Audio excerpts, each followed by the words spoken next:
CJ Sonner here with interim women's head soccer coach Caleb Braffett. Coach, a week that you guys got a couple of really positive results, throwing a shutout against Illinois College and then a 2-2 draw against Illinois Tech. Kind of what are some of your takeaways from the week?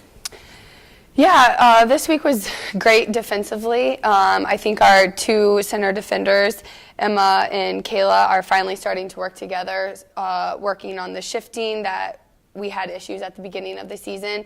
And then offensively, Sarah Lacoste and our outside mids, Sess and Biga, they've just really been able to get on the attacking side.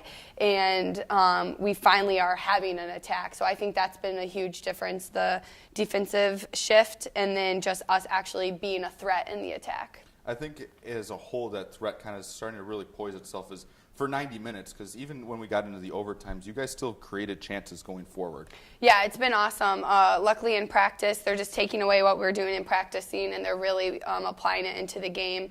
And our last game against Illinois College, we had, I think, 12 shots on goal. And, I mean, that's huge to actually be on the frame, on goal. And, obviously, the more opportunities, better the odds are of getting one in. So I'm excited for them.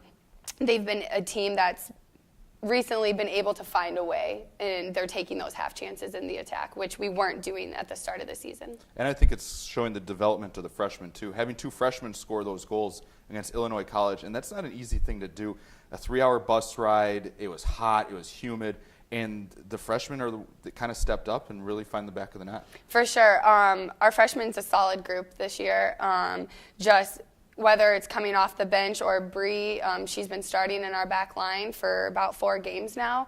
And for her to be able to do that, you know, not only as a freshman, but she's typically an outside midfielder. So for her to transition to an outside back as well, she's just really been adapting to the game well, listening to the leaders in the back. And those freshmen have been a huge compliment to the team this year.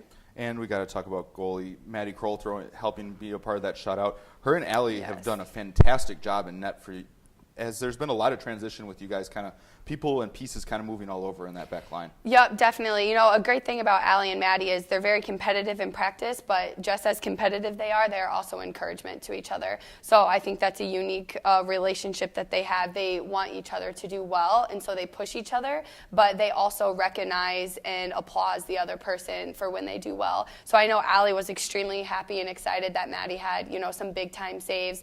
And then, you know, the game before, it's in the reverse. You know, Maddie was just astounded and excited that Allie had some big time saves. So it's a really great relationship that they have, and it's one where they're able to be competitive, yet you know, at the end of the day they realize, hey, we're teammates, this is one team, and they're both building towards the same goal. Now you guys move into kind of the second season, conference finally open up. Yep. A busy 3-match week for you guys, but it starts all with Benedictine on Wednesday night.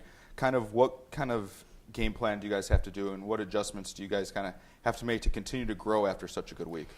Yeah, for us, I mean, obviously we want to continue working on the attack, getting those chances in the back of the net, you know, making them higher percentage chances. So we're definitely going to be working on the transition moments, and there are still little tweaks that we need to make in the back line. When our back defender pushes and applies pressure, we need everyone else to shift in underneath to support, and we're not having that shift fast enough. So that's something that we're going to be focusing on today. We look forward to seeing you guys back out on the pitch. Right. Cougars take to the field on Wednesday night at Benedictine, and they also hit the road this weekend. You can always find the live feeds at CUCougars.com.